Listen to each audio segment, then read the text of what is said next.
हम जाके पता नहीं क्या तीर मारेंगे। ठीक है, तीर आप कैसे मारेंगे जब आपके पास स्किल ही नहीं है। काम टीचर ने कह दिया सर सर सर, ठीक है हो गया। उसके बाद जनाब उनको कुछ खिलाना पिलाना पड़ जाता है टीचर्स को।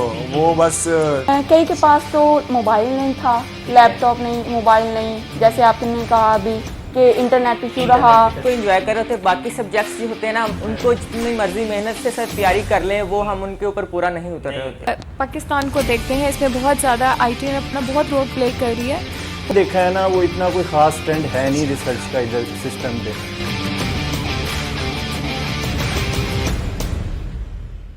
अस्सलाम वालेकुम फ्रेंड्स, साकिब नवीद ख़ान एक दफ़ा फिर SK वाइन्स चैनल में आप सब दोस्तों को खुशामदीद कहता है। दोस्तों, वही कौमें हमेशा आगे निकलती हैं, वही ममालिक हमेशा तरक्की करते हैं जो कि अपने यंगस्टर, अपने यूथ को उस लेवल की तैयारी करवाते हैं, उस लेवल का उनको मींस ऑफ स्टडी प्रोवाइड करते हैं जिसको वो लेके, जिसको वो हासिल करके ना सिर्फ आगे जाके अपनी उस मुल्क की भागदौड़ संभालते हैं, बल्कि उसके साथ साथ उसकी तरक्की के अंदर भी एक बेहतर और कलीदी किरदार अदा करते हैं। हमारे यहाँ पे कुछ कॉन्सेप्ट्स हैं और उन कॉन्सेप्ट्स को लेकर के अगर आज हम बात करें तो हमारे बच्चों के अंदर ख़ास तौर पर बहुत सारी कन्फ्यूजन पाई जाती है। मिसाल के तौर पे अगर मैं आपसे शेयर करूं कि हमारा एक बच्चा या एक बच्ची जो कॉलेज से पास आउट करके जिस वक्त वो यूनिवर्सिटी लाइफ में आता है, तो इवन के उसको प्रोग्राम सेलेक्ट करने में बहुत ज़्यादा कन्फ्यूजन होती है। हमारे यहाँ पे अगर मैं बात करूँ कि डेवलप्ड और डेवलपिंग कंट्रीज़ का एक बेसिक मकसद क्या है, एक बेसिक फ़र्क क्या होता है कि डेवलप नेशंस में जो बच्चे यूनिवर्सिटी लाइफ में जाते हैं तो वो मेंटली तौर पे क्लियर होते हैं कि where they have to go, उन्हें कहाँ जाना है, उनका क्या इंटरेस्ट है, वो आगे जाके क्या कर सकते हैं। लेकिन अगर इसकी निस्बत दोस्तों अगर हम हकीकत पे देखें तो हमारे यहाँ पे इवन के प्रोग्राम की सिलेक्शन भी जो होती है वो पेरेंट्स की पसंद, फैमिली को देखते हुए, फैमिली के अंदर कज़न्स के कॉम्पिटिशन्स को देखते हुए हम उस अपने बच्चे को वैसा बनाना चाहते हैं। और बाज़ औक़ात पेरेंट्स की भी ख्वाहिश होती है कि हम अपने बच्चे को वो बना दें जो कई दफ़ा वो खुद नहीं बने हुए होते। तो नो डाउट ये एक अच्छी चीज़ है, बट इसके साथ साथ कई दफ़ा ऐसा हो जाता है कि हम अपने बच्चे के अंदर वो हिडन टैलेंट जो उसके अंदर होना चाहिए, जो उसके अंदर होता है, वो हम कई दफ़ा नहीं निखार पाते और वो हमारा बच्चा एक सोसाइटी की, अगर मैं ये कहूँ कि वो रेस है, उस रेस के अंदर बस वो रह जाता है। ये आज हमने जो है एक बाकायदा जो है स्टूडेंट सेशन ऑर्गेनाइज़ करवाया है और इस सेशन के अंदर हमने जो है हमारे मुल्क की जो टॉप यूनिवर्सिटीज़, जो ख़ास तौर पे यूनिवर्सिटीज़ हैं, उनके कुछ टॉप स्टूडेंट्स को जो है हमने यहाँ पे जो है इनवाइट किया है। अपने जो है मेहमानों का तारुफ़ करवाता चलूँ। हमारे साथ सबसे पहले जो हैं मिस सबा अकरम साहिबा हैं। आपने BS कर रही हैं IT के अंदर यूनिवर्सिटी ऑफ साहिवाल से। आपके साथ हमारे नेक्स्ट जो गेस्ट हैं वो मिस्टर एहतशाम ख़ान हैं। आप जो हैं BBA कर रहे हैं कॉमसेट यूनिवर्सिटी साहिवाल से। इसके साथ साथ हमारे जो नेक्स्ट गेस्ट हैं, हमारे मेहमान हाफिज़ मोहम्मद उमर हैं। आप जो है मास्टर्स कर रहे हैं इंग्लिश लिटरेचर एंड लिंग्विस्टिक्स में यूनिवर्सिटी ऑफ साहिवाल से। इसके साथ साथ हमारे नेक्स्ट जो हमारी गेस्ट हैं वो मिस तंजीला हैं। आप जो है BS कर रही हैं इंग्लिश लिटरेचर में यूनिवर्सिटी ऑफ साहिवाल से। उसके साथ साथ हमारे अगले जो मेहमान हैं मिस्टर बाबर ख़ान। सर आप जो हैं BBA ऑनर्स आपने किया है और आप जो है पास आउट हुए हैं 2019 के सेशन के बाद, तो इनसे जो है हमें बहुत ज़्यादा जो एक्सपीरियंस मिलेगा प्रैक्टिकल लाइफ में। और हमारे नेक्स्ट जो गेस्ट हैं वो मिस्टर असद भट्टी हैं। आप जो हैं BScs आपने किया है एरिड यूनिवर्सिटी साहिवाल से और आप भी जिस वक्त हैं प्रैक्टिकल लाइफ में जो है अपनी खिदमात को हैं सर अंजाम दे रहे हैं। कायदा जो है अपने सवालात का आगाज़ करते हैं। तो सबसे पहले मैं मिस सबा अकरम जो हैं, आप चूँकि BS कर रही हैं IT के अंदर, तो सबा मैं आपसे सबसे पहले यही सवाल शुरू करूँगा कि आपका इस फील्ड में आने की क्या वजह थी, क्या बेसिक वजह थी? मुझे कंप्यूटर में बहुत ज़्यादा इंटरेस्ट है। I love working with computer. मुझे बिज़नेस का बहुत ज़्यादा शौक है कि मेरा खुद से बिज़नेस हो और मैं इसको रन करूं। अब इंफॉर्मेशन टेक्नोलॉजी में बिज़नेस को बहुत ज़्यादा मीन के प्रमोट किया जा रहा है। वो हर चीज़ में, हर फील्ड में बहुत आगे है। ठीक है, फिर बाद में सबसेट इंफॉर्मेशन टेक्नोलॉजी को सबसेट माना जाता है इंफॉर्मेशन का और कम्युनिकेशन का, टेक्नोलॉजी का। अगर हम इसका स्कोप देखें पाकिस्तान में तो दुनिया को और मैनकाइंड को बहुत स्मूथ, इजी और बहुत ज़्यादा चेंज कर दिया IT ने। बहुत इजी रिलैक्सेशन दे दी है हर चीज़ में, हर मामले में, और IT अपना बहुत इंपॉर्टेंट रोल अदा करी है इसमें। अगर हकीकी मायने में माना जाए तो जिस इंसान के पास इंफॉर्मेशन है उसी के पास असल पावर है इसकी, ठीक है। फिर बाद में अगर हमारे आइडियाज़ हैं, बिज़नेस के आइडियाज़, इंसान कोई भी आइडिया लेना चाहता है तो इंफॉर्मेशन टेक्नोलॉजी इसमें बहुत अहम किरदार अदा कर रही है।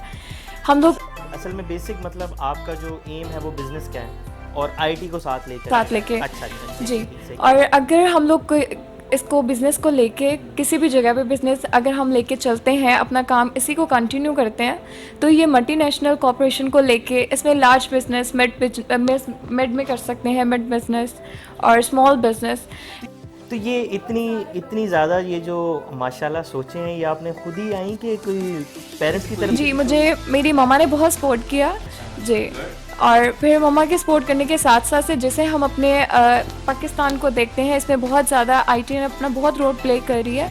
बहुत सारे लोग आए बढ़े, जिस तरह से हम लोग बहुत सारे एग्जांपल्स ले सकते हैं कि आईटी में आने के बाद सिर्फ छोटे छोटे वर्क करते हैं हम लोग, ऑनलाइन वर्क हो गए, ऑनलाइन बिजनेस से स्टूडेंट अर्निंग कर रहे हैं, इंडिपेंडेंट हो जाते हैं और अपना वो खुद से पे करते हैं। लाइक वो पढ़ना चाहते हैं तो अपने छोटी छोटी ख्वाहिशात को इनके ज़रिए पूरा कर सकते हैं।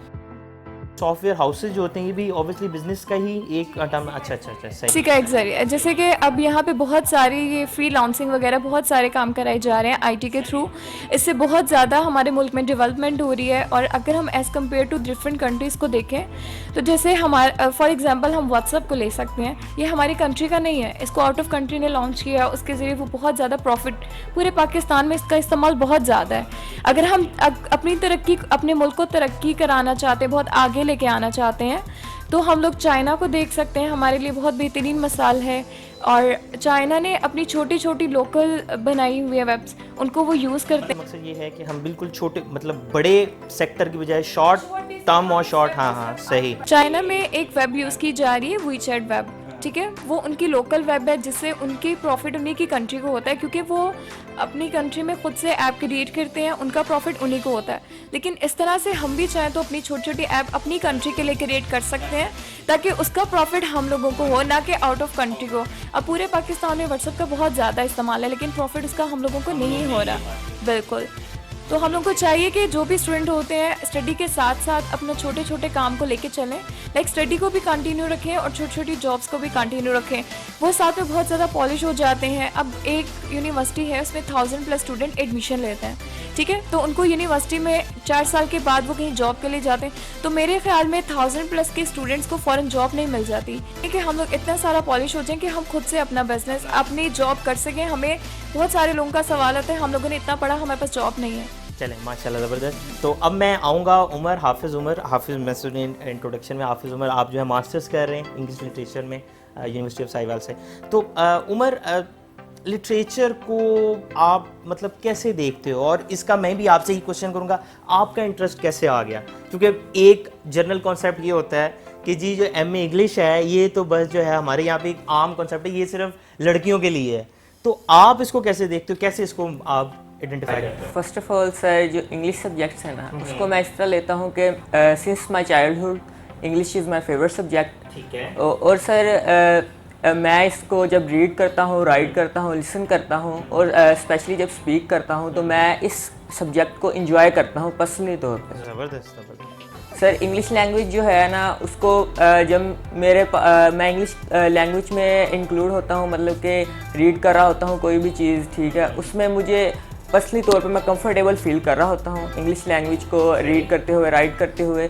और उसके अलावा सर जैसे ही बाकी सब्जेक्ट्स हैं एज़ कम्पेयर टू इंग्लिश, तो मेरे इंग्लिश में शुरू हुई से सर ज़्यादा मार्क्स रहे। मतलब आपका इनिशियली इंटरेस्ट इंग्लिश में रहा? इनिशियली सर इंटरेस्ट इंग्लिश में था। मैट्रिक में मेरे इंग्लिश में सब सब्जेक्ट से ज़्यादा मार्क्स इंग्लिश में थे, ठीक है, और साइंस सब्जेक्ट्स थे उनमें मेरा इंटरेस्ट नहीं था। मतलब आपका जो है बेसिक जो इंटरेस्ट है वो चूँकि आपका शुरू से ही उधर से था, इंग्लिश में इंटरेस्ट था, जिसकी वजह से आपने, ठीक है। और सर मेरी ख्वाहिश होती है कि उनका बेटा सर डॉक्टर बने, इंजीनियर बने, तो उन्होंने सर मुझे मेडिकल के सर सब्जेक्ट सिखवाए जैसे बायोलॉजी, फिजिक्स, केमिस्ट्री, लेकिन मेरा उनमें बिल्कुल भी इंटरेस्ट नहीं था। और सर उसका ये सर हुआ इफ़ेक्ट के एफएससी में बिल्कुल कोलैप्स कर गया। साइंस सब्जेक्ट्स थे, उन्होंने सर मुझे बिल्कुल डिसहार्ट कर दिया। मेरी फर्स्ट डिवीज़न तो आ गई, इंग्लिश में मैंने 80% 90% के स्कोर किया, ठीक है, वो भी सर इतनी मेहनत नहीं मैंने इंग्लिश में की जितनी मुझे बाकी सब्जेक्ट्स में करनी पड़ी। उसके बावजूद सर इंग्लिश ने मुझे बहुत अच्छा स्कोर दिया, बाकी सब्जेक्ट्स ने मुझे डिसहार्ट कर दिया। मेरा सर वो तो जब अच्छा, इसमें मैं उमर आपकी बात काट रहा हूँ, इसमें फिर पेरेंट्स का क्या रिएक्शन था उनकी तरफ से? क्या मैं थोड़ा सा इसको हाईलाइट करना जी सर, उनकी तरफ से रिएक्शन था कि जैसे कि पेरेंट्स कहते हैं कि तुम आपने नहीं पढ़ा, मतलब कि ये आपका कसूर है कि आपने नहीं पढ़ा।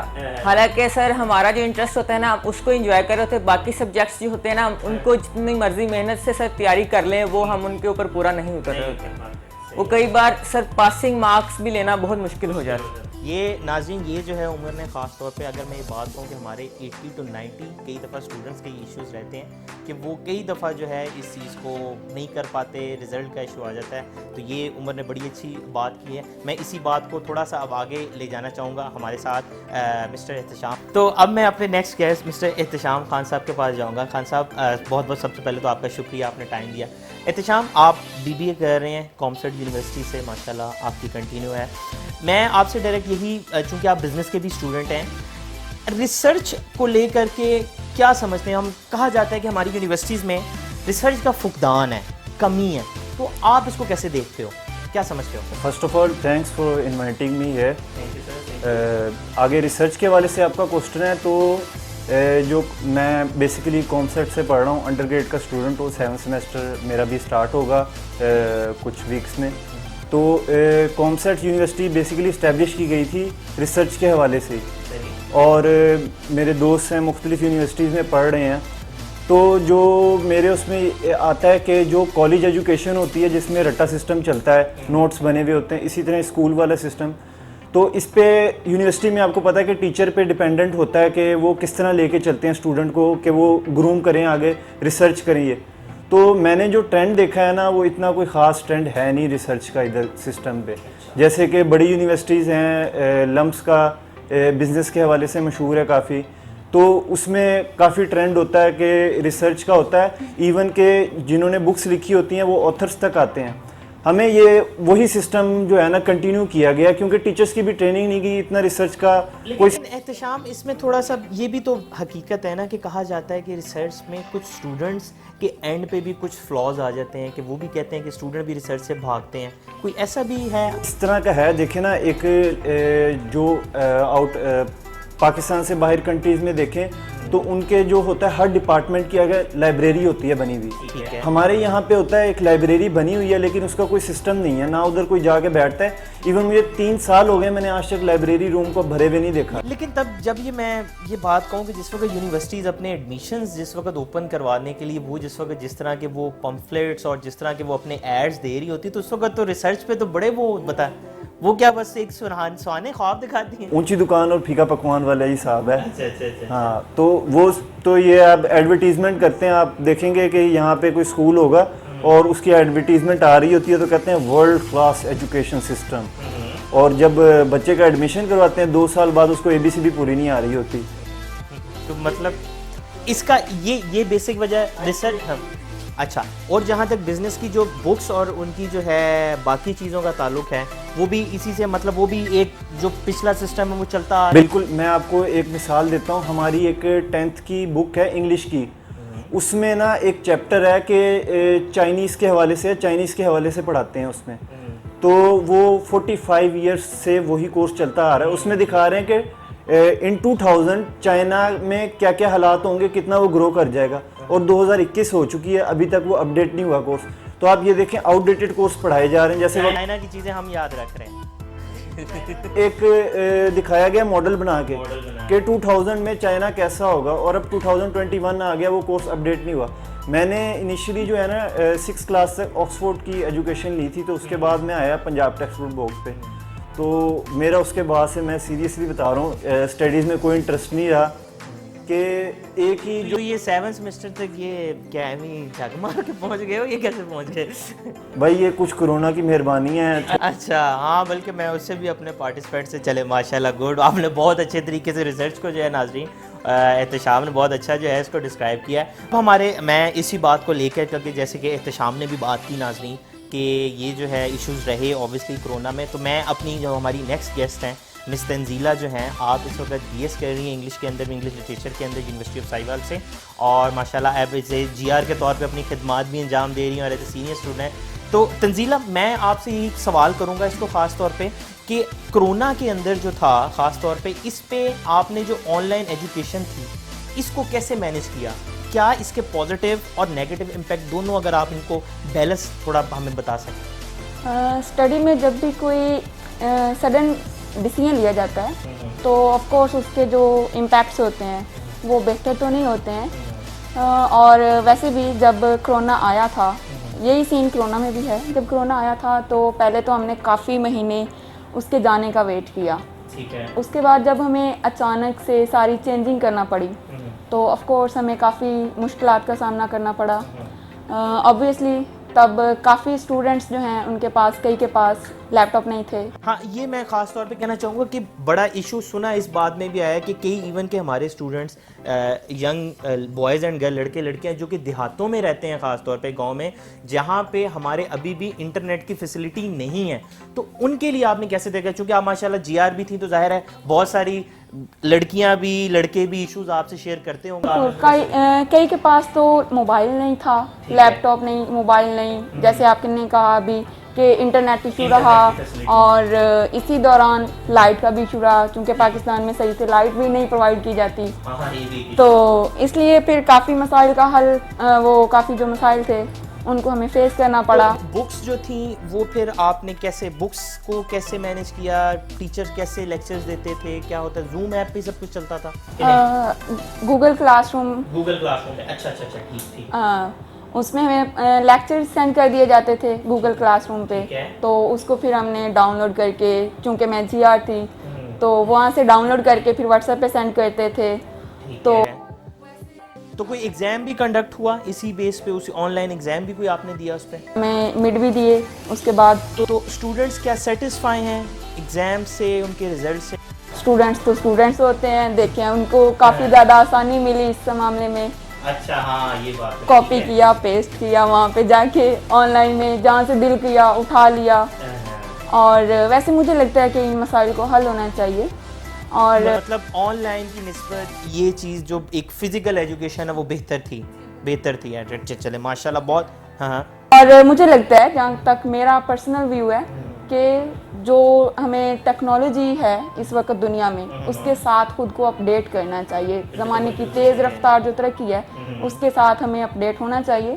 और ये सिर्फ ज़ुबानी कलामी तो नहीं हो सकता है, इसके लिए वर्कआउट चाहिए। चले माशाल्लाह, बहुत अच्छी आपने ये बात की है हमारी। मैं तो ख़ास तौर पे बल्कि अपनी गवर्नमेंट से भी ख़ास तौर पे ये रिक्वेस्ट करना चाहूँगा कि जो स्टूडेंट्स होते हैं ये बाइस नहीं होते हैं, इनको जो है अपने कैरियर से और लिंक होता है और इनका जो है उसी से सारा काम होता है। तो अगर मैं गवर्नमेंट को ख़ास तौर पे इनकी तवज्जो भी दिलाना चाहूँगा वाने वाला की कि ये यंगस्टर्स जो हैं, ये यूथ हैं, यही हमारा सब कुछ है। इन्होंने आगे चल के मुल्क की बागडोर संभालनी है और अगर इनको हम एक परफेक्ट मोड ऑफ एजुकेशन में अगर उसे कहूँ प्रोवाइड करें तो ये ना सिर्फ आगे जाके हमारे मुल्क की भागदौड़ भी नहीं संभाल सकते बल्कि डेवलप्ड नेशंस में भी हम अपने आप को गिन सकते हैं और उनको भी नो डाउट क्रॉस कर सकते हैं। ओके, तो अब हमारे जो नेक्स्ट गेस्ट हैं मिस्टर असद भट्टी, आपने जो है BScs किया हुआ है एरिड यूनिवर्सिटी से और आप जो हैं पास आउट हुए हैं वहाँ से।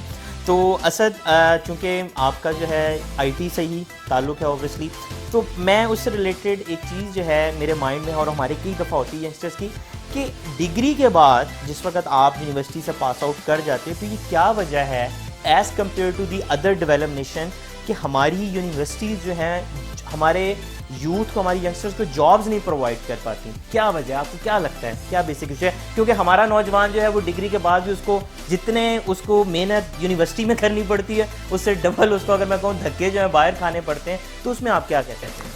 अच्छा जी, इसका सबसे मेरे ख्याल में सबसे मेजर इसका ये 2 पॉइंट्स हैं, ठीक है। एक तो यूनिवर्सिटीज़, मतलब 50% यूनिवर्सिटी का कसूर होता है, 50% जो है वो स्टूडेंट का भी कसूर होता है। स्टूडेंट भी जो होता है वो हमारा सीरियस नहीं चलता।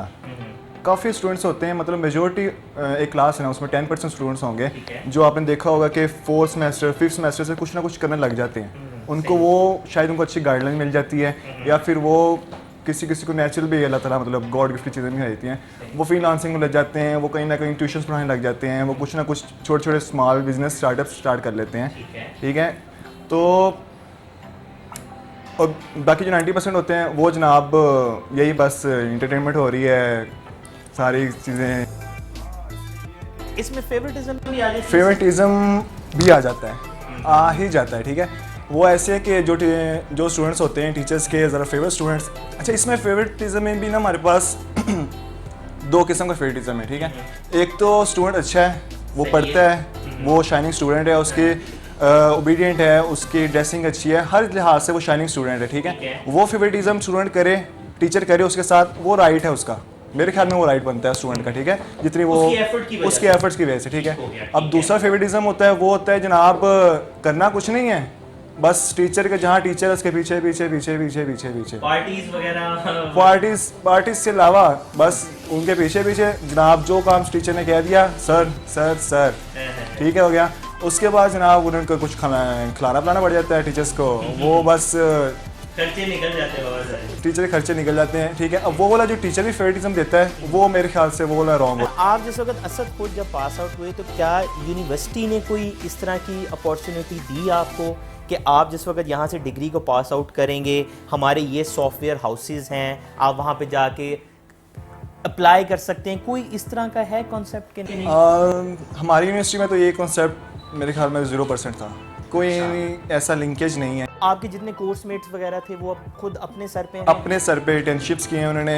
यूनिवर्सिटी के कुछ अच्छे स्टूडेंट्स थे, वो यूनिवर्सिटी के मतलब 5th सेमेस्टर से स्टार्ट हो गया, 6th सेमेस्टर स्टार्ट हो गए, लेकिन कुछ स्टूडेंट्स थे उन्होंने फिर ग्रेजुएट हुए हैं, ग्रेजुएट लॉकडाउन आ गया था, वो जैसे भी करके प्रेजेंटेशन हुई लॉकडाउन में करा के FIP दिया और ग्रेजुएट हो गए, ठीक है। और उसके बाद जनाब फिर उन्होंने कोर्सेज किए हैं, इंटर्नशिप्स किए हैं 3 मंथ्स की, उसके बाद अब जाके आस्ता आस्ता वो रनिंग में आ रहे हैं, ठीक है। लेकिन यूनिवर्सिटी कुछ अच्छी यूनिवर्सिटीज़ होंगी जो प्रोवाइड करती होंगी जॉब्स। आपके इसके मुताबिक अब जो हम यही इस बात को समझ रहे हैं कि एक तो यूनिवर्सिटी की टफ लाइफ उसको गुजारना, उसके बाद फिर जो प्रैक्टिकल लाइफ है उसमें भी स्टूडेंट को खुद रगड़ा खाना पड़ता है, और फिर वहाँ पे लिंक्स वगैरह भी मैंने सुना है कि वो फिर निकल आए। हाँ, तो फिर यहाँ पे टैलेंट हमारा कहाँ जाता है? टैलेंट बेचारा आपको पता है, जैसे जो टैलेंट होता है वो छुप नहीं सकता। मेरा तो इसमें ब्लाइंड बिलीव है कि हमारे मुल्क के अंदर टैलेंट बिल्कुल वो टैलेंट छुप नहीं सकता, वो टैलेंट जो होता है वो निकल ही आता है, ठीक है। वो अपना कुछ ना कुछ अब इसमें जो मेरी परसेप्शन है, मेरी जो राय इसमें ये होगी कि कम से कम भी स्टूडेंट्स को ना 4th सेमेस्टर, ठीक है यार आप नए आए हो, आपको शौक है यूनिवर्सिटी का, ग्रुपिंग श्रुपिंग हर चीज़ होती है, ओके करो, ठीक है। उसके बाद 3rd सेमेस्टर आ गया, 4th semester, at least 4th semester के बाद ना जो ग्रेजुएट का स्टूडेंट होता है 4 ईयर डिग्री का, ठीक है, 4th सेमेस्टर के बाद वो कुछ ना कुछ इंटर्नशिप स्टार्ट कर ले, कोई कोर्सेज स्टार्ट कर ले। अच्छा, इंटर्नशिप में भी यूनिवर्सिटी कोई हेल्प आउट करती है कि नहीं? बिल्कुल भी नहीं? शायद अच्छी यूनिवर्सिटीज़ करती हूँ। तो मतलब हाँ, ठीक हो गया। नाज़रीन जवाब तो आप समझ ही गए होंगे, तो अच्छा सही। आपके सामने ही है, छोटे छोटे कैंपस खोल के बैठे होते हैं हर लोग, तो ये बस एक आजकल जो ये है ना स्टडी है वो बिजनेस रह गया बस। कुछ यूनिवर्सिटीज़ हैं जो बाकी यूनिवर्सिटीज़ के मतलब अच्छी लगती है कैसे। चलें ज़बरदस्त। मैं कहता हूँ आपने जो है बहुत ज़बरदस्त असद ने ये बातें जो है हाईलाइट की हैं, ख़ास तौर पे कि हमारी यूनिवर्सिटीज़ में ये चीज़ है कि टैलेंट ज़रूर है, हमारा नौजवान लड़का या लड़की बहुत आगे जा सकता है, लेकिन रिसोर्सेज नहीं है। तो अगर गवर्नमेंट रिसोर्सेज प्रोवाइड, या कम से कम यूनिवर्सिटीज़ जो हैं जहाँ पे मैं कहता हूँ लाखों रुपया जो है बच्चे बेचारे फीस, इवन के हमारे तो यहाँ पे ये भी कंडीशन है कि माँ बाप बेचारे जो हैं, बाप जो है बेचारा अपनी ज़मीन जायदाद भी बेच देगा कि हमारा बच्चा, हमारा बेटा या बेटी पढ़ ले। तो अगर इतना कर रहे हैं तो कम से कम यूनिवर्सिटीज़ के एंड पे भी HEC ख़ास तौर पे जो इसको हैंडल करता है, तो हायर एजुकेशन कमीशन के, इन चीज़ों को देखें। नेक्स्ट जो हमारे गेस्ट हैं सबसे पहले मिस्टर बाबर खान। बाबर, सबसे पहले तो आपसे सो सॉरी कि थोड़ा टाइम लग गया, आते आते तक माशाल्लाह इतना जो है हमारे यहाँ पे टैलेंट बैठा हुआ है। तो बाबर, आपने जो है BBA ऑनर्स किया यूनिवर्सिटी ऑफ साहिवाल से, 2015 और 19 सेशन था आपका, तो इसका मतलब ये है कि आपको माशाल्लाह 1.5-2 साल हो गए हैं कि आप जो है प्रैक्टिकल लाइफ में इन हो।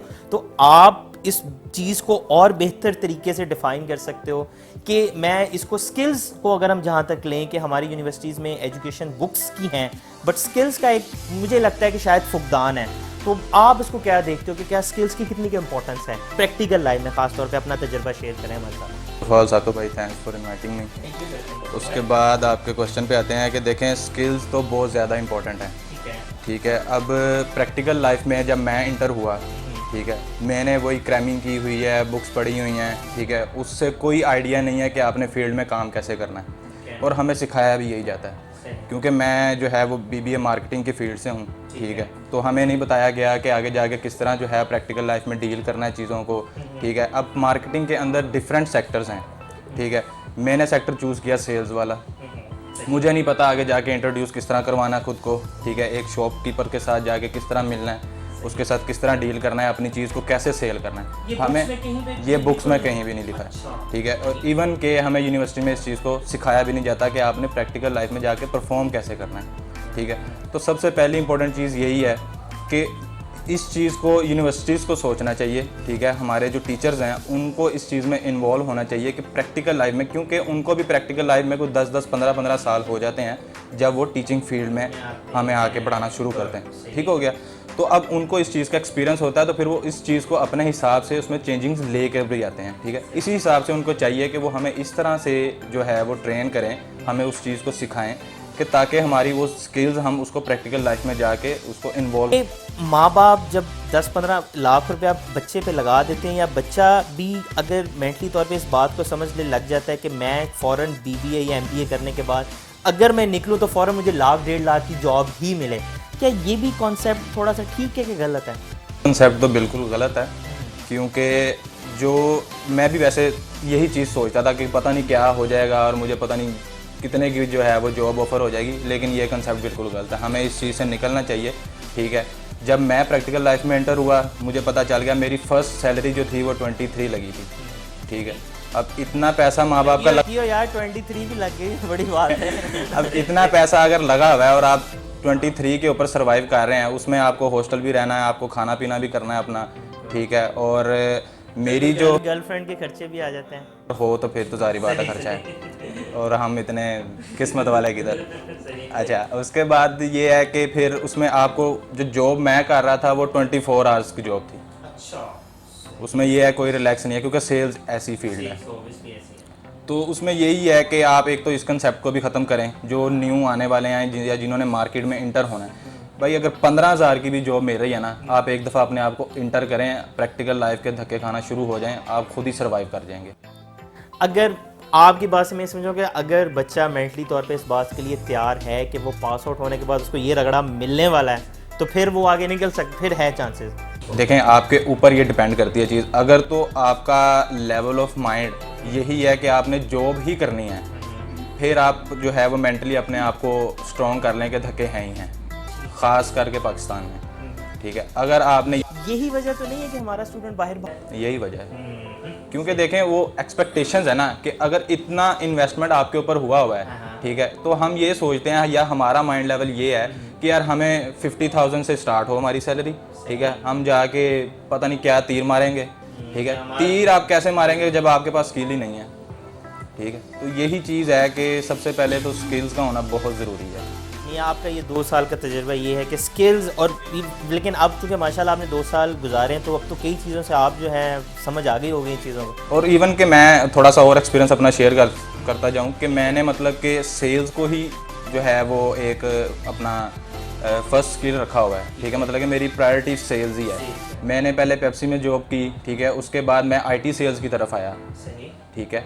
मैं IT सेल्स की तरफ आया, फिर उसके बाद मैं दोबारा बेवरेज फील्ड में गया, ठीक है। अब मैं लाहौर में, खैर अभी तो मैं करंटली हूँ, ठीक है। और उधर मैं अब एक कंप्यूटर स्किल्स की तरफ जा रहा हूँ। मैंने वहाँ एक एडमिशन भी लिया है इंस्टीट्यूट में, ठीक है। अब मैं वो मतलब अभी भी कंटिन्यू आपको BBA ऑनर्स के बाद भी अभी पढ़ना पड़ रहा है, बहुत ज़रूरी है, क्योंकि वो यही है कि स्किल। अब देखें, अब आने वाला जितना भी दौर है वो सारा डिजिटल मार्केटिंग का दौर है, ठीक है। मैं अब उस IT का मैं अब उस तरफ जो है वो मूव कर रहा हूँ, ताकि जो है ना वो और एडवांसमेंट मेरे अंदर हो सके स्किल्स के पॉइंट ऑफ व्यू से, ताकि फिर उसको मैं आगे लेकर चल सकूँ। चले, मैं कहता हूँ ये बाबर आपने बहुत सारी चीज़ें जो हैं ख़ास तौर पे बिज़नेस के स्टूडेंट जो हैं उनके लिए बाबर ने हाईलाइट की है नाज़रीन, और ये हम लोगों के माशरे की कुछ तल्ख़ हकीकतें भी हैं, और इनको अगर हम साथ साथ रखेंगे भी और देख के भी चलेंगे। लेकिन इसका मतलब बिल्कुल ये नहीं है कि हमारे मुल्क में बिल्कुल ही माशाल्लाह कई चीज़ें बहुत ज़्यादा अच्छी भी हैं। अगर ये छोटे छोटे कुछ स्टेप्स हैं, इनको भी अगर हम लोग बेहतर कर लें तो हमारे माशाल्लाह चीज़ें बहुत ज़्यादा आगे जा सकती हैं। बहुत बहुत ख्याल रखिएगा। पाकिस्तान जिंदाबाद। अस्सलाम वालेकुम।